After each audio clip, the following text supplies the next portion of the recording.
Hello friends, welcome to my channel. तर आज आपण बघणार आहोत BMS फर्स्ट इयरमधील पदार्थ विज्ञान या विषयातील प्रत्यक्ष बाधक भाव म्हणजेच काय की जे प्रत्यक्ष ज्ञान ग्रहण करण्यामध्ये बाधा उत्पन्न करत आहे अशा कारणांना आपण काय म्हणतो, प्रत्यक्ष बाधक भाव असे म्हणतो.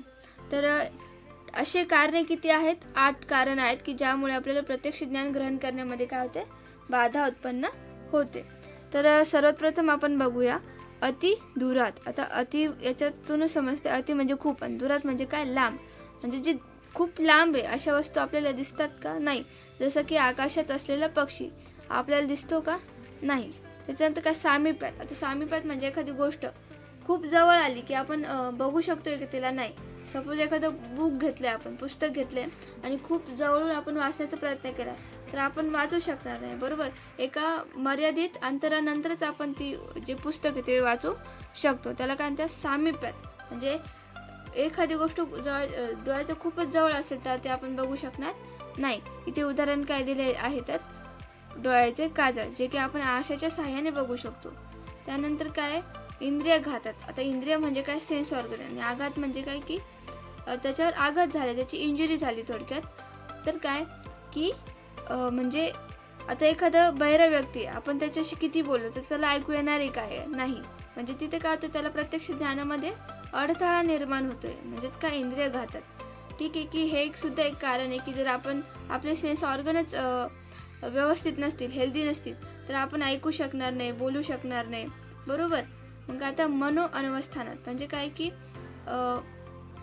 आपलं मन दुसऱ्या ठिकाणीच असतं, बरोबर. आता इथे उदाहरण काय दिलंय की सुंदर दृश्य, म्हणजे आपण एखादं सुंदर दृश्य बघतोय. मग खूप वेळा असं होतं की आपल्या मागून एखादा व्यक्ती गेला किंवा कोणी काही बोललं तर आपल्याला ऐकू येतं का? नाही. म्हणजे काय, मनोअवस्थानात म्हणजे की मन जे हे काय होतंय तर स्वविषयामध्ये रममान असल्यामुळे दुसरे जे गोष्टी त्याला समजून येत नाही. त्यानंतर काय, सूक्ष्मात म्हणजे काय, सूक्ष्म. आता आपल्या वातावरणामध्ये खूप सारे सूक्ष्मजीव आहेत, बरोबर. पण ते आपल्याला दिसतात का? नाही. त्याचं प्रत्यक्ष ज्ञान आपल्याला होत नाही. मग आपल्याला काय करावं लागतं, सूक्ष्मदर्शकाद्वारे त्या सूक्ष्मजीवाला बघतो आपण, बरोबर. तर त्याला काय, सूक्ष्म म्हणजे त्यांचा जो आकार आहे ते काय होतं, प्रत्यक्ष ज्ञानामध्ये बाधा निर्माण करत आहे, बरोबर. त्याला मग काय म्हणतो आपण, सूक्ष्म. त्याच्यानंतर काय, व्यवधानात. व्यवधानाचा अर्थ काय आहे तर व्यवधानाचा अर्थ आहे आवरण. काय आहे? आवरण. आवरणामुळे असलेली वस्तू दिसत नाही. उदाहरणार्थ पाण्यात बुडालेली घागर किंवा भिंती पलीकडील माणूस. किंवा मग आपले जे शरीर आहे ते पण काय झाले, त्वचेने झाकले गेलेले आहे. त्याच्यामुळे आपल्याला जे शरीरामधील अवयव त्याचं प्रत्यक्ष ज्ञान होतंय का? नाही. त्यासाठी आपल्याला काय करावं लागतं, शवविच्छेदन करावं लागतं, बरोबर. तेव्हाच आपल्याला प्रत्यक्ष ज्ञान होते. म्हणजे काय की ते त्वचेचं आवरण झालेलं आहे आपल्या शरीराला. त्यानंतर काय, अभिभवात. आता अभिभवाचा अर्थ काय, अभिभव म्हणजे पराभव. काय, पराभव. अभिभवामुळे असलेली वस्तू दिसत नाही. उदाहरणार्थ काय की दिवसा सूर्यप्रकाशामुळे आकाशात असणारे चांदण्या, नक्षत्रे हे आपल्याला दिसतात का? नाही. आता खूप सारे म्हणजे एखादा DJ लावलाय तर त्या DJ मध्ये आपलं कोणी रिलेटिव्ह आपल्याशी बोलत असेल तर आपल्याला ऐकू येणार आहे का? नाही. का? कारण त्या मोठ्या आवाजापुढे आपला जो छोटा आवाज आहे त्या व्यक्तीचा तो काय होतोय, पराभव. म्हणजे त्याचा पराभव होतोय, बरोबर.